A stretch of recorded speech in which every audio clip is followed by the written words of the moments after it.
Bienvenue sur la troisième étape du Tour de Croatie, 157 km en direction de Primosten, avec notamment 140 premiers kilomètres assez plats en longeant notamment la mer Adriatique, avant un final avec deux ascensions et une ligne d'arrivée placée au sommet d'une bosse de 1600 mètres à 6% de moyenne, avec des routes en gravel. Tout d'abord, une échappée matinale, 7 coureurs, Christian, Karic, Potoki, Finks, Pavlak, Krutiman et Tarodi qui ont jusqu'à plus de 3 minutes d'avance sur le peloton, une échappée reprise à 16 km de l'arrivée.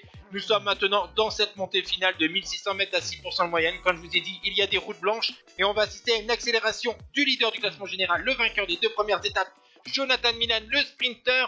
Mais derrière, on voit que certains coureurs quand même arrivent à suivre le très costaud coureur de la formation Baran Victorious. Et on pense notamment au vainqueur du dernier Tour de France, le Danois Jonas Vingegaard. Et d'ailleurs, le Danois va accélérer dans les 50 derniers mètres dans des très forts pourcentages pour s'imposer sur cette première explication entre favoris sur le Tour de Croatie. Il devance Oscar Hanley, Matej Moric, Vincenzo Albanese et Jonathan Milan. D'ailleurs, Jonathan Milan conserve le maillot de leader devant Jonas Vingegaard, Oscar Hanley, Matej Moric et Vincenzo Albanese. Ciao tout le monde.